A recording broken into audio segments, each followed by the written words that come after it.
I don't remember exactly when we met. I think it's when you showed interest in getting into public affairs. And for those of you who don't know, which is probably most of you, we're both in the public affairs shop, photojournalism. It's called a number of things. We're photojournalists for the Idaho Air National Guard. I've been in a little bit longer. You got in 2021? I joined in 2018, but right, then didn't join PA yeah. until, I think like 2021. Right. Mm-hmm. And that's when you came over to the shop, and it took you a little while before you could go to school, right? Mm-hmm. Yeah. Right.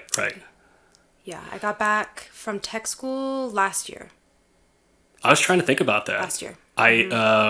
When Josh and Mercedes, or when the whole group was messaging today about like PA photos, I was going through my phone, and I just can't believe how far back 2023 feels. Like, I know it's almost 2026, but like 2023, especially that summer time frame where like Germany happened and the air show happened in August, it feels like forever ago.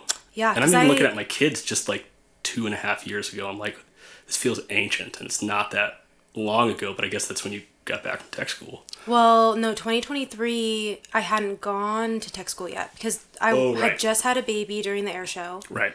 And then I didn't go to tech school until she was 4 months old. Yeah. So it was later in, I guess, that year. Yeah. But it feels super long ago, but it's also not at all. It's not. Yeah. It's not. But I want you to introduce yourself, kind of how you got into photography, how you got your start to it. I know a lot of it, but there's probably things I don't know.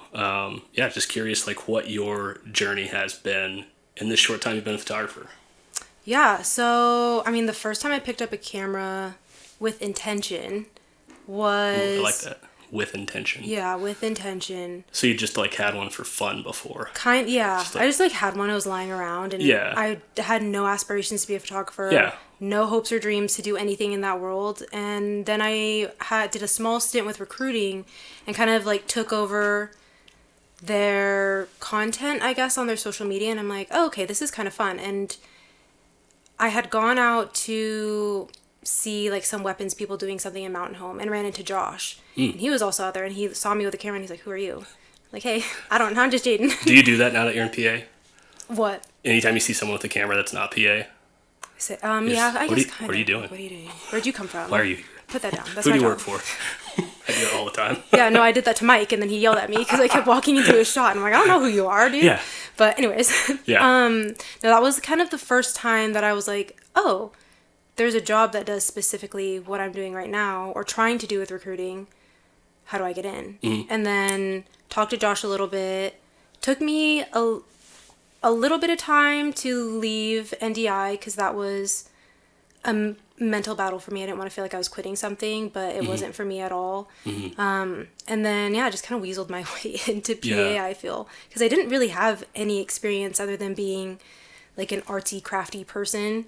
Well, you have design experience. You got your degree in design, right? I don't have a degree in anything. I thought, when did you study design at one point, right? Why did I think you did? For some reason, I thought you had some like background experience in design, and that's where kind of that artistic side came from. No, I just kind of like messed around. Just in your bones. Yeah, it's just, and I mean, I've always been kind of like that. Like, grew up drawing all the time. Like, just a pretty artsy person, I guess I would say. Got into like a little bit of like the digital art world just as a hobby, and like messing around on my iPad. But other than that, like no formal education or experience with it. Just me messing around. So that moment for you where it clicked and you're like, I actually kind of want to like pick up, like you said, a camera with intention, was that recruiting moment when you're working.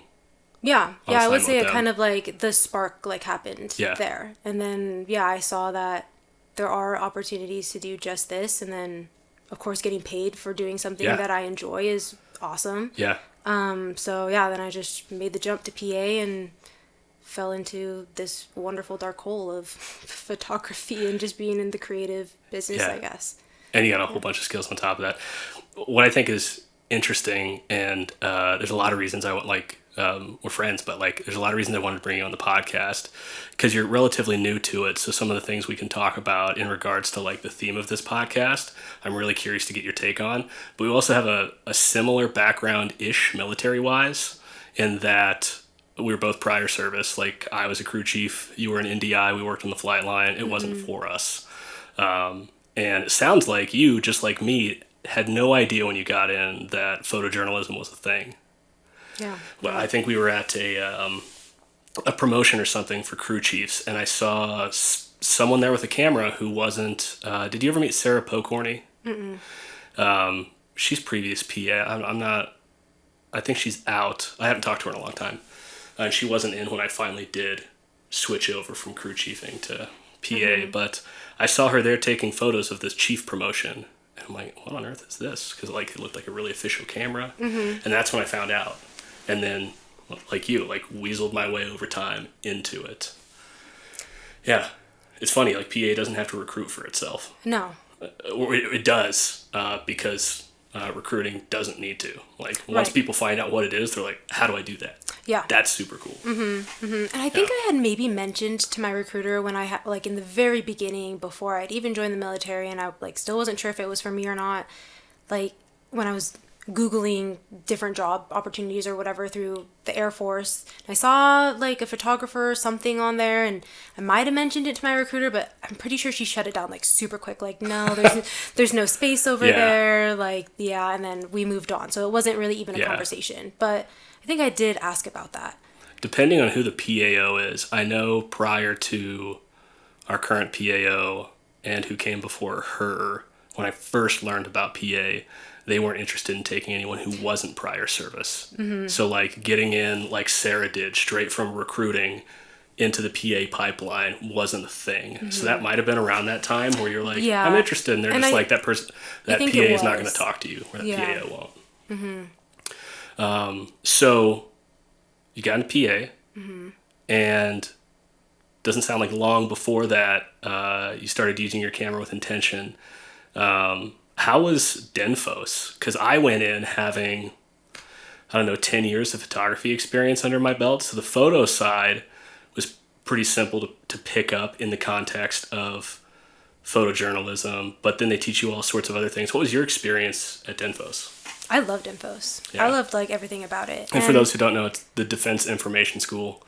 Everybody who studies photojournalism in the military, whether you're Coast Guard, Army, Navy, Marines, I'm probably missing one of them, maybe even Space Force now. They all go to the same DoD school to learn how to do that. Anyway, sorry. I loved it. Yeah. And then, I mean, I compared it to my previous tech school because I was prior service. So comparing it to NDI, like, it was just so different. And the freedom, I guess, you had to be creative was there, as opposed to NDI where you're following a TO. You know, you're following it step by step. Yeah. It's a maintenance job. There's no deviating from what you're doing. It's torture for creative people. Right. It's very, You're like, how do I take some agency with this? And they're like, that's the point. You don't. Yeah. So I loved it. I love my instructors. They were super awesome. I think I picked up pretty quickly because I spent a lot of time in the shop here at home before I actually went to tech school. So this wasn't my first time picking up a camera like it was for others. I mean, I by no means knew what I was doing. Or at least didn't feel like I did, but I knew a little bit. And I mean, I attribute all of that really to you because you really like took me under your wing during that time and showed me all that you could. And 99% of it went over my head, but it wasn't totally new once I got there. So that definitely helped. Right. And the one thing you did, because like I've talked to a lot of people about photography and just what kind of camera do I get? How do I get better? What do I do? And what I tell everyone, the same thing I told you, is that you just have to take pictures of everything. Like, that's all you have to do. You have to take your camera home and you have to take pictures of literally whatever interests you. I don't care. I think I said if it's your cat, R.I.P., Lord Beerus. But yeah, just find something that you enjoy and now put your camera between you and that thing and you'll just get better. But the difference is, I told so many people that, but you actually did it. Yeah, and so, like, I mean, I think about that all the time though, because that is so true. And now I pass that guidance off to other people because I've had people from Dinfos reach out to me and ask, you know, like, how did you get this picture? What did you do? How do you get better? And I'm literally like, you just need to go out and take pictures. Like, just go. and make mistakes and learn from it and figure it out. Because that's what I've done. And not every single shoot is a good one, but you leave like learning something. And I truly believe that you can learn in any environment. Like whether you think you are or you're not, like there is something that you can take home from it. So yeah, I mean, that's just been how I've been rolling for the past year. Yeah, this is a little off topic, but when I think about that concept of letting yourself fail, I feel like photography is harder for people to get into the older they get. Because I feel like life tries to teach us that failure isn't okay. I got into photography when I was already kind of a failure myself. So I wasn't afraid to fail some more. It can't get worse, right? I'm in college. I live in Boise by myself. I don't have any family here. And it was just another way to get out and experiment and have some fun. And I didn't really care what came out of it. Yeah. Yeah, for sure. Yeah. So do you still talk to classmates from Denfos? Yeah. Yeah, I do. That's good. We had a Facebook group that lasted like 6 months, and then I'd be surprised if it even exists. Yeah, I talked to a few of them. There's probably, like 3 girls that I still talk to. They were all prior service. We got pretty close. But I've had people from other classes reach out to me after like seeing my pictures on Divids and stuff and ask me questions. But yeah, I have like 3 girlfriends that we still keep in contact. And that's such a cool thing about it. I mean, the creative industry, I think, thrives on networking and just not only knowing people for clients' sake, but knowing other creatives you trust and can confide in when you have questions. And that's something Denfos does a really good job of giving you. So you can reach out to those people because a lot of y'all are on the same trajectory. Right. And so you can say, hey, I just ran into this. What would you do? And so you can kind of build each other up over time. For sure. And you have that. I mean, Denfos is 6 months long, so you have that whole experience together. Yeah. Yeah, we were with each other for a long time. And I mean, the public affairs world just itself is so small. Really? Like, on my way home from Denfos, I met a guy in the USO who was traveling somewhere. He had been in PA for a little bit, and then saw him again in Vegas. And it's just a small world. So yeah, it's pretty cool how connected we can all be if you want to be. Yeah. So your experience since Denfos, like you're still doing photography. Like the reason it's so weird to me to like say that is you probably met people like this. You and I are in the same boat in the sense that we got to a point in our first career in the Air Force, and we heard about this, and we're like, I got to do that. And then you get to tech school, and I was shocked the first time I met someone who was like, my recruiter put me here. Like, they didn't fight to get there, and they didn't really care that they were there, and they didn't understand that it's the coolest job in the military. Yes, no, or the people who were mad that that's what they got. Like, my stupid recruiter gave me this. I'm like you don't even know. You have no idea You're the so kind of lucky. access you have right now that you're going to have down the road. And so I always love, and I know it's kind of an ethos in our shop, that if you're not doing the work outside of guard weekend, because we're only there 1 weekend a month, you're not going to get better. Right. So it's kind of like, it's not really a requirement, it's just kind of an understanding with our shop, but like, you still had that passion and these newfound skills when you came back. Talk about what that journey's been like since then. It's been crazy. I had no intention of doing photography on the outside as a civilian. Definitely no intention of starting my own business or attempting to. Yeah. That was not on my 2025 bingo card at all. Yeah. It. But was that just out of necessity? No, I think it was just, why not? Yeah. And I don't ever want to do anything just for the money, because that takes away most of it for me. It takes away the fun. Like, it's not fun when you're trying to do something to survive, right? Right. But if I could earn some like side money to go on vacation, cool. Yeah. And I started just like asking friends, like didn't charge anybody, everything was for free. Yeah. And then I started getting better, and I'm like, you know what, maybe I can make a little bit of money doing this. Yeah. And It's not her name now. I don't remember. I don't know what her married name is. Was it Taylor Berger? Oh yeah, Taylor Miller. Mm-hmm. Miller. When I saw that shoot, I'm like, holy shit, Jadyn's got this figured out. Yeah, I'm trying to. Like, that was the shoot for me. I'm like, that didn't take long. And, like, everything about that shoot I loved. Like, composition, editing, I'm just like, okay. Yeah. She's got it. And actually, that might have been the first shoot that I, like, left and looked at my work afterwards, and I was like, oh my God, I love these. Because normally I look at my stuff and I'm like, oh, it could be so much better or whatever. Yeah. And as just creative people, we're so self-critical. Yeah. Like, we criticize everything we do. I mean, I'm just naturally like that. Like, nobody is harder on me than me. Same. And, but yeah, that was the first shoot that I was like, okay, I can see, like, how much better that I'm getting. And that was really cool. Yeah, when you can start to see improvement and feel like, I don't remember what that was for me. I remember the first wedding I shot, I was sad. I charged him. I probably didn't charge him anything, like a couple $100, but it still wasn't even worth that. Like, I don't even have photos from that wedding. But yeah, when you finally shoot something and you're proud of it, that is a snowball that I feel like never stops, because you know you have that potential. Right. And even if the next shoot is a failure in your terms, by your standards, you know you've done it before. So you just want to, like, keep going after that feeling of taking pictures of something that represents what it was you were actually experiencing. Right. Yeah.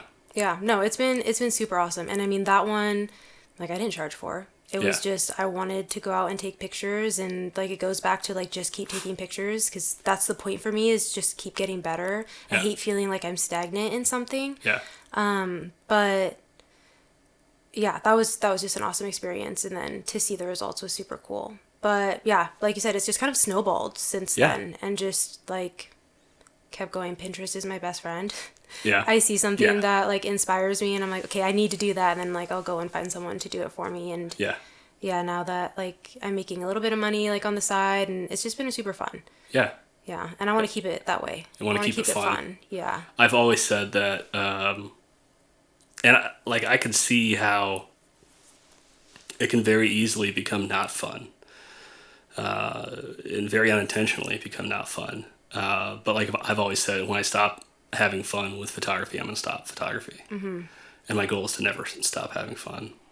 So I guess the thing I wanted to, like, lead into, one thing I've thought about a lot when I was thinking about starting this podcast is I've run into a lot of people who, for one reason or another, found photography and they loved it.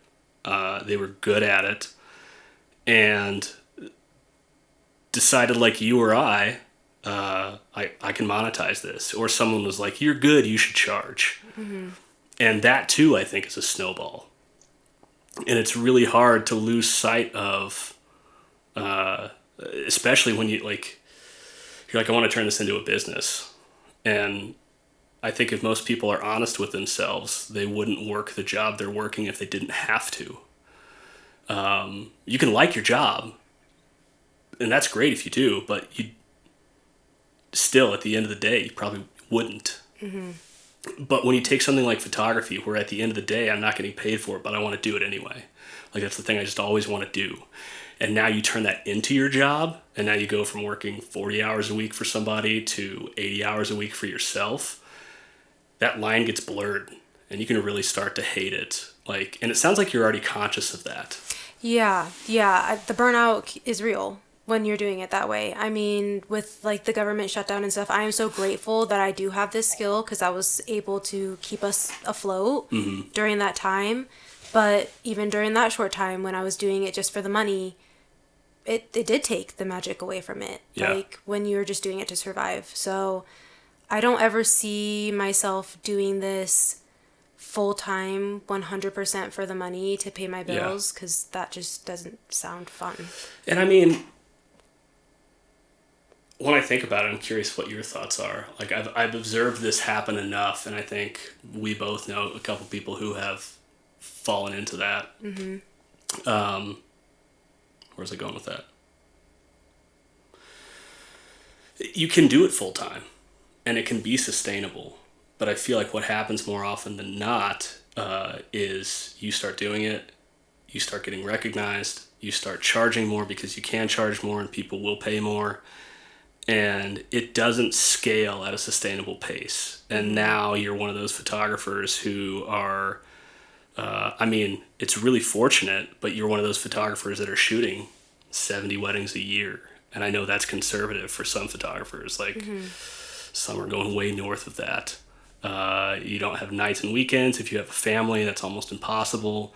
And you've gotten to a point where it's not sustainable, but the thought of turning clients away feels like you're like killing your business. Right. And then you just start viewing photography in business terms. And you never go out and do it for fun. You never are like, what do I want to take photos of that's not my job? Like, you're just tired of it. Yeah, well, and even like just like work-life balance, the full-time photographers. Yeah. I mean, you're always living in someone's happiest moment, but never your own. Like, yeah. And I can't do that. Like, other people can, and all the power to them to be able to like sustain that. But for me personally, like, I mentally wouldn't be able to handle that. Yeah. So yeah, that life is just not for me. It's not a goal of mine to get there.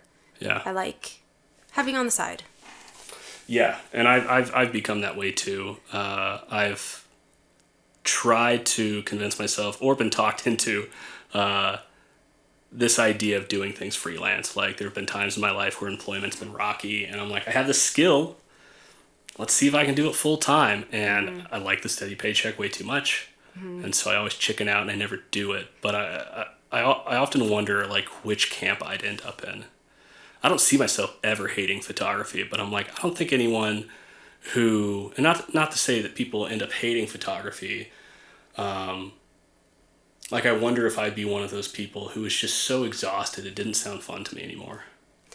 Like, it wasn't something that I woke up or in my free time was like, I want to go do that. Like, this past break, it never worked out. We've got schedules and conflicting things, and the weather's never consistent. But, like, I don't know why. I really want to go take photos of foggy stuff. And there's a ton of fog, but never on the days I was free.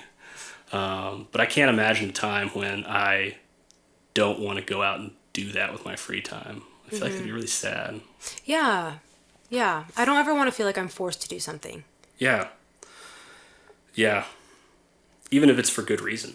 Like, you got into it because you loved it, because it was good, because it paid well, and you could take care of your family, and then it just devolved into something you never anticipated it being. And maybe there's an element of fear to that. Maybe I'm afraid of, like, what it could become.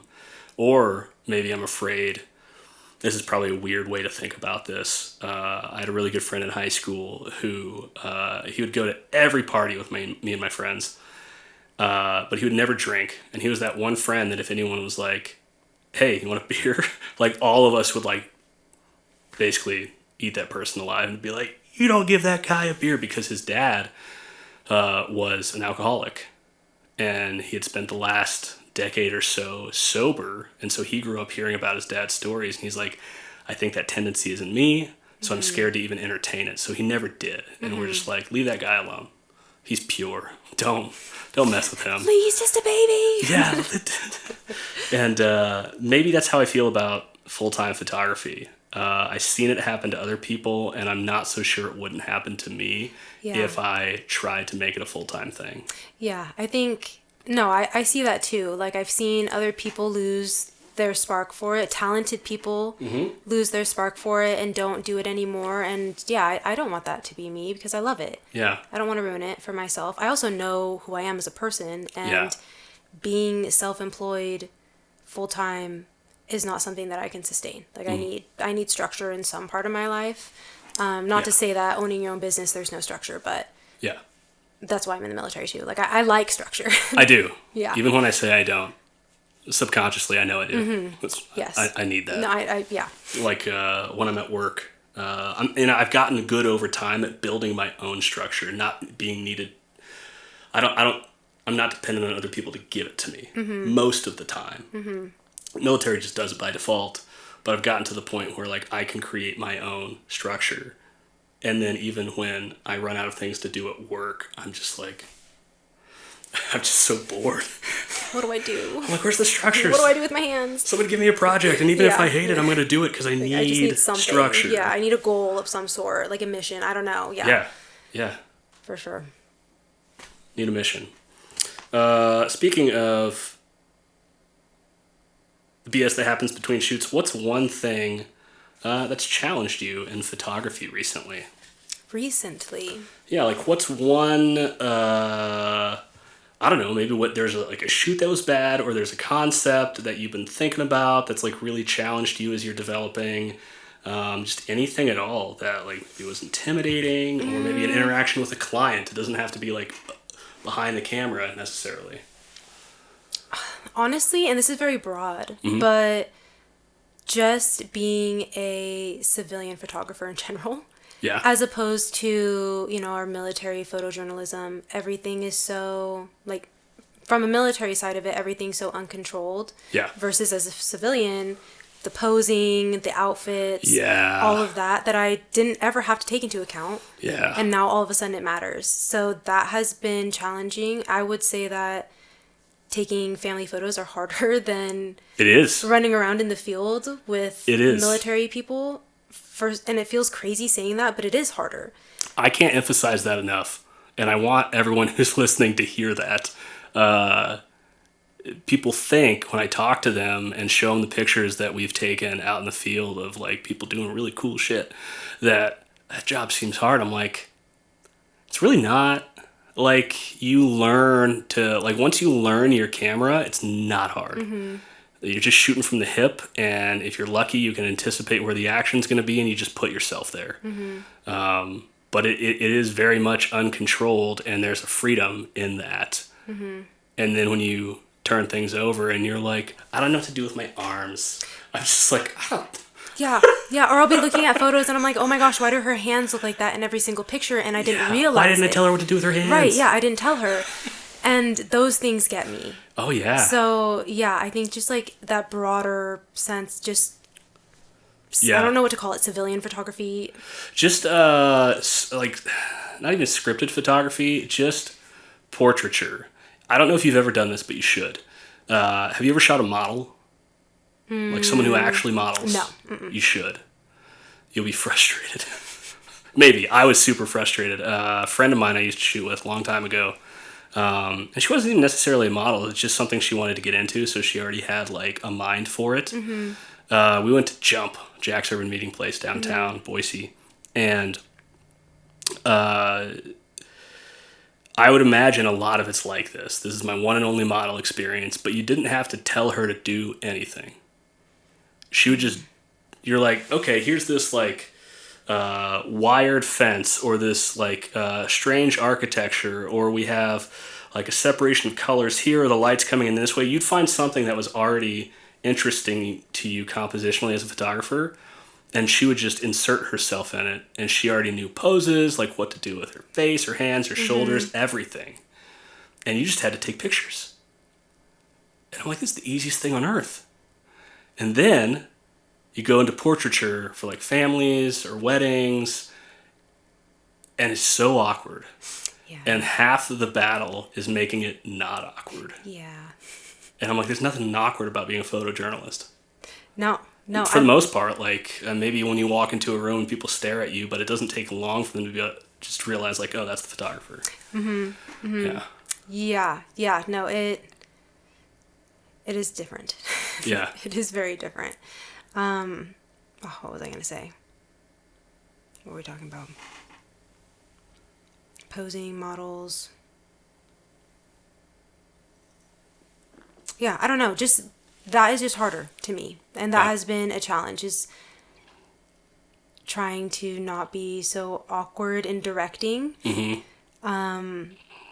I've always described myself as a very go with the flow person. I love the chaos, but then now when you minimize all of that and you get rid of the chaos and everything is controlled, I don't know what to do. Or at least I don't think I know what to do. I do know what to do. It takes me a second to like get myself in that mindset, but it's challenging for sure. It's almost like I learned a lot of what I know how to do as far as posing people, whether she knows this or not, from Mercedes. And I'd been photographing a long time by the point she taught me. And it was kind of like a flow for her. We were shooting a wedding together, and I've always had a hard time with just two people, like the bride and groom. Like, I can take all the other photos, groomsmen, like big groups, like, doesn't bother me. Of course, the uncontrolled action, thrive in that stuff.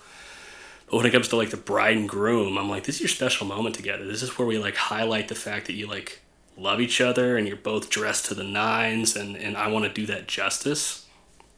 But I was always awkward about it. I'm like, finding poses that weren't meant to feel weird, but I made them weird. And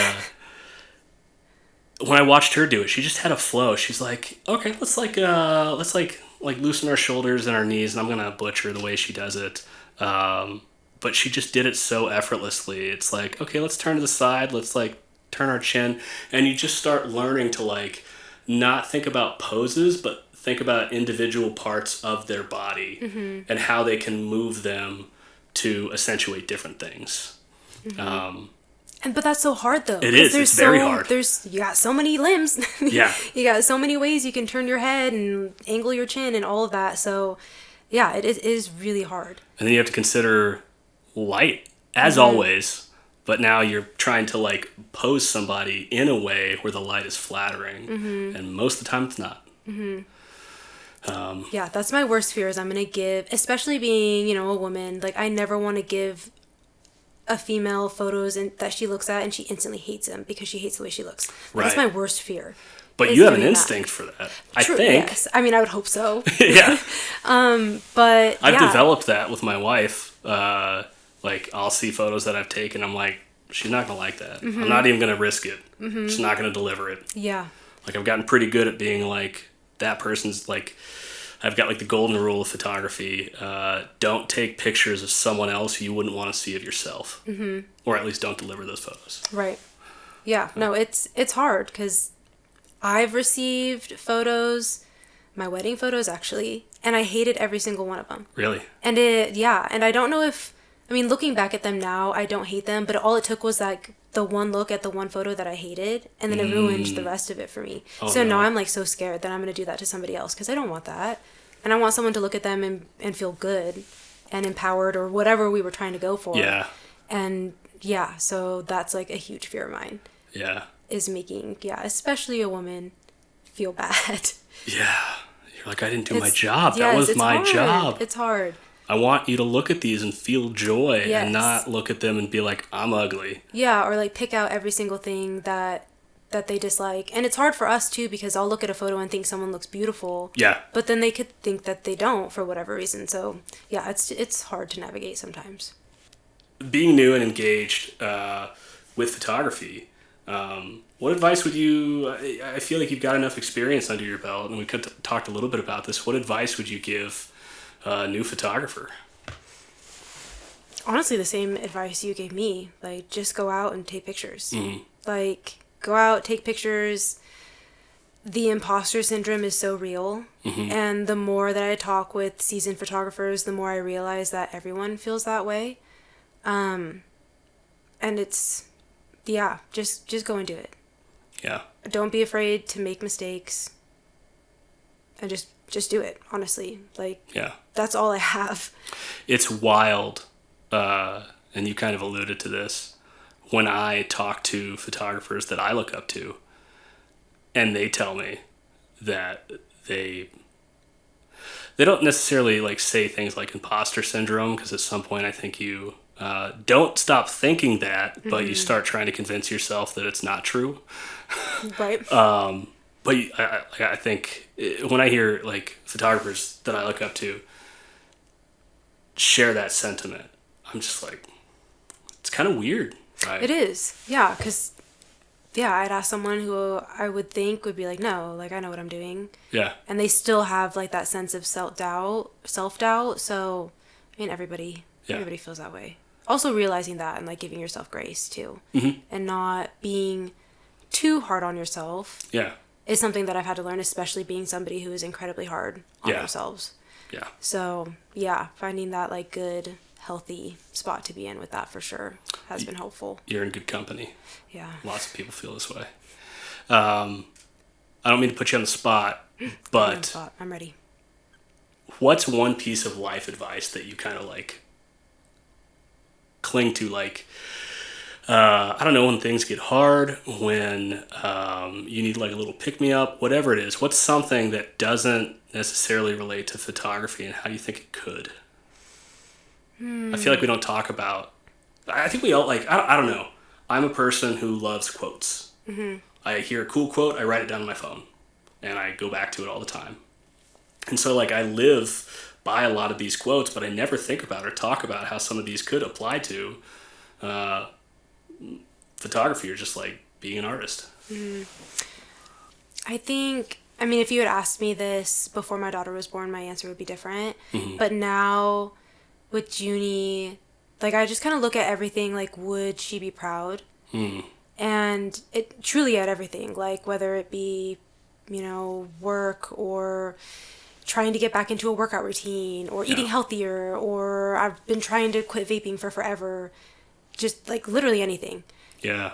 Would, like, Junie look at that and be proud of it? Mm. And would she want that for herself? Yeah. Would I want that for her? Would I be happy seeing her do that?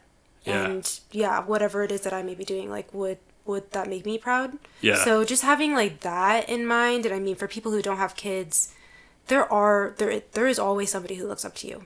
And if you don't realize it, like, look harder, because there is someone who is looking up to you in some way. Yeah. And best case scenario, you find out when you've done something good, and not when you've let them down. You're like, holy cow, I didn't know you were looking up to me. Yeah, I didn't even know that you were paying attention, but there is someone paying attention. And so that's just kind of how I look at everything. Like, what would Junie think? How does that apply to photography, do you think? I think just the drive to continue to get better, to not let those, like, moments of self-doubt make me quit entirely. Like, I want her, whether it be photography or whatever that she falls in love with, to give it her all. Yeah. And to always want to improve. Like, I don't want to feel stagnant in something, because I feel like that's just, what are you doing at that point? And I don't want her to be like that either. I want her to always see that there is a way to improve. There is a way to get better, or do something differently, or put your own... I don't know. There's anything. Yeah. Like, to just move forward. Push yourself. Yeah. Yeah. Yeah. That's the whole reason... Where did I put them? Oh, right there. I get a book, and I think I started in 2019. 2020, I get a book of my favorite photos printed out every year. And I like looking at them. I honestly haven't looked at them in a while. But the biggest reason I get them is, I mean, the internet could explode, and then all the photos you've ever taken and only put on your website and on Instagram are gone. And I want my kids to look at them someday and be like, look how cool my dad was. Yeah. My dad got to do some cool things, and he also managed to get some okay pictures in the process. Mm-hmm. Yeah. Yeah. I want to do something similar. And then even, like, at my new job, I have a bunch of pictures. I need to bring them in and put them up. Someone from the outside looking in would have no context as to what they're looking at. They're just photos, I guess. But, like, ones that I'm really proud of. And then it's so cool when you grow and you look back at a picture that you're so proud of, and you're like, wait a second, that's actually not that good. Yeah. What was I thinking? So just, like, seeing your growth, too, is a way to inspire yourself. I don't know. In those moments, it humbles me. Yeah. And it teaches me to have, I think, even more grace for myself. Mm-hmm. Because even at the moment I take a cool photo, I know someone that I love and trust isn't going to think it's as cool, and that years down the road, I probably won't either. Mm-hmm. And so it allows me to take photos, still love what I do, but it keeps me in check. Yeah. It's like, this is good now, but, like, does this stand the test of time? It's a reminder that, like, you can always, like, keep moving. Yeah. You can always keep going forward. Like, whether it's giant leaps or whatever, or, like, little baby steps, like, there's always some sort of momentum. And, like, that's how I want to look at really everything in life. Yeah. Like, I don't want to feel like I'm just sitting here not growing in any way. Absolutely. Yeah. Yeah. One last question. is there a trend you've seen or realization you've had about photography you like to rant about?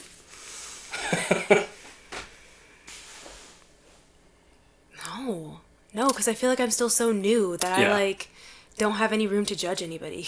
Because what am I doing? Fair. And I probably should judge less. Maybe it comes with the territory of doing it for a while. And I try not to, like, it's such a subjective thing, especially when people come to me and, like, ask what I think of photos or how I do things differently. Like, it's still on you at the end of the day, what you're proud of and what you think accomplishes the task you set out on. So who am I to poo-poo on that? Like, Yeah. just because I wouldn't have taken that photo doesn't mean it's not a good photo. Right. Yeah, I can't think of, like, any trends or anything. Like, there are, now that I have been in this world for a little bit, and I knew people who were photographers before I even had any plans to pick up a camera, that have been kind of judgy and not as welcoming into the community. Yeah. Like, competition almost, where I'm like, we can take a picture of the same exact thing and I promise you it's going to look different. And that's okay. Yeah. That's good. Like, I don't know, like, they just haven't been, I guess just, like, welcoming or friendly. I've had one person in particular who went from, like, liking all my photos on social media to all of a sudden nothing. And that was kind of weird to me. Like, I don't know. Yeah. Just not... Was it another photographer? It was another photographer. Interesting. Yeah. Like, all of a sudden I was competition, but I'm not. Like, our client base are so different. Yeah. She's been doing it for forever. Fantastic photographer. Followed families through every stage of life. Like, whatever. Like, awesome. Yeah. What I'm doing is totally different. And I would think that they would be more welcoming into, like, I don't know, teaching, or not even that I'm asking for mentorship, but... Yeah. Just not as warm as I had anticipated. Yeah. So that's been kind of interesting to see, and not something that I was expecting.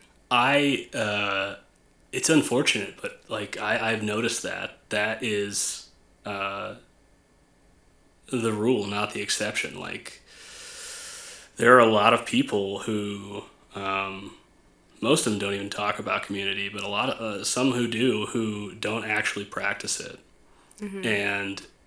And I don't know if this is the case. There could have been circumstances in that person's life that were, but maybe there was this element of, oh, Jadyn's so new, this is cute, look what she's doing. And then they started seeing what you were doing and being like, oh, this is, and there is this territorialness, and especially in portraiture.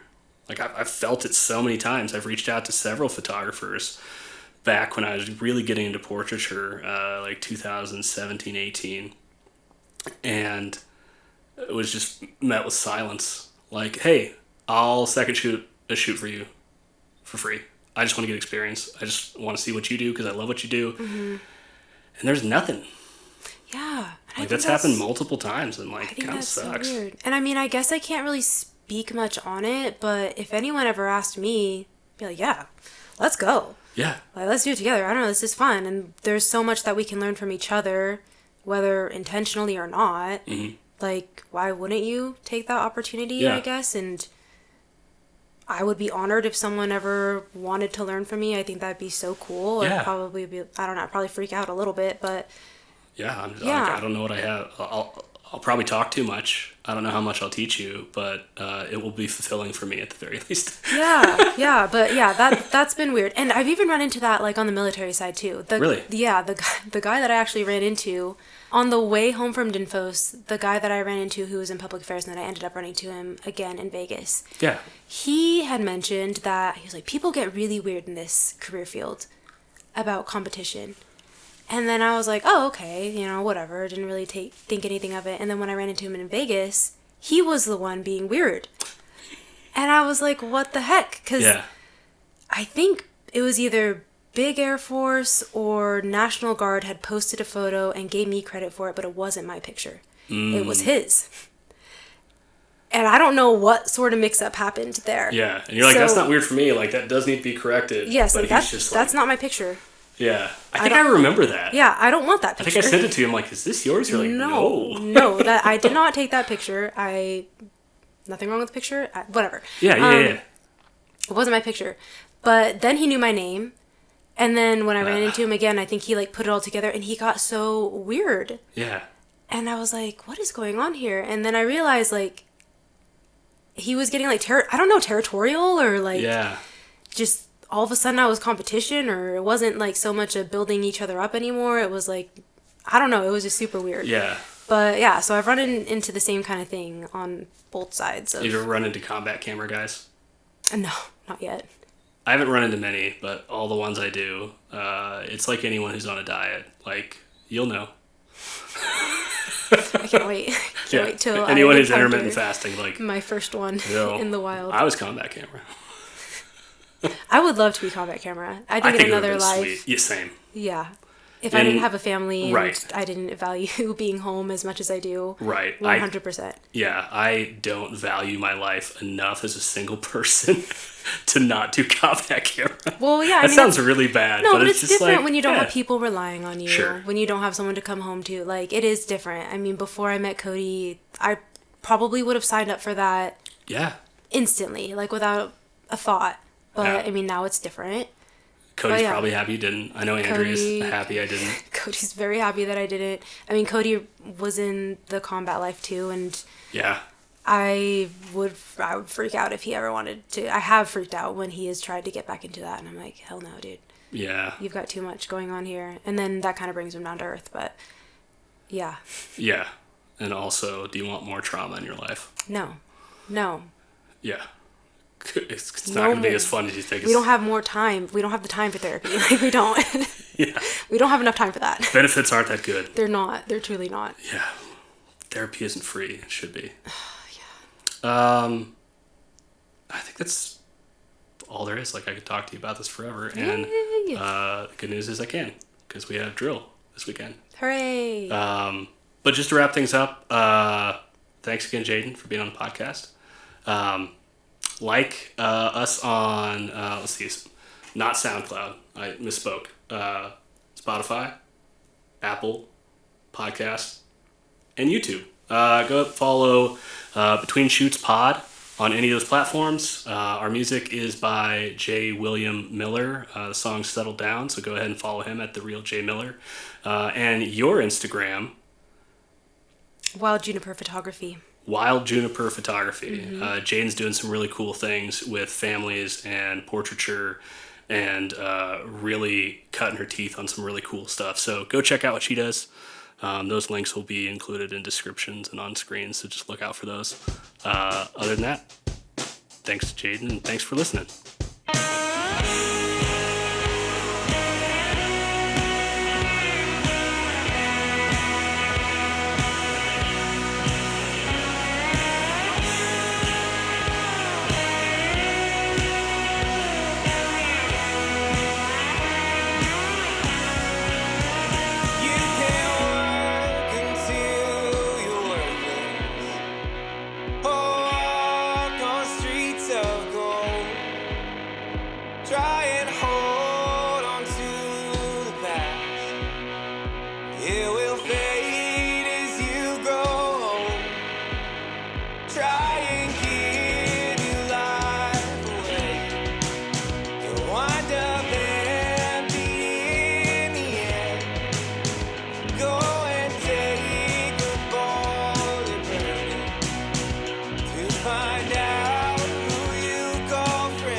while you're living in death's shadow.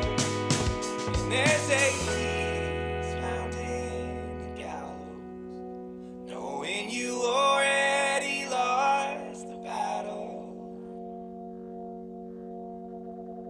So decide if time's worth wasting, and drive your Chevy into the ground. Next time you get the chance, no, I may not be around. Go and climb on every mountain, oh, and ramble through every town.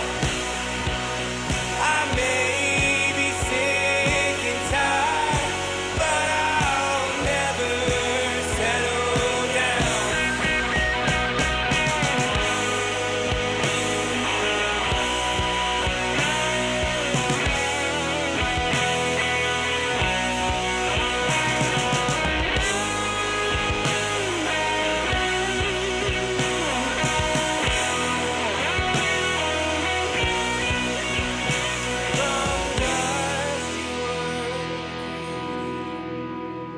To dust you will return. It's a short and sweet arrangement, and I'll tell you what I've learned. Ain't no time in life worth wasting. Don't let your worries drag you down. This may be your last chance to set your feet on solid ground. And when you've climbed on every mountain and rambled through every town, if you get sick and tired, don't you ever settle down. I said if you get sick and tired, don't you ever settle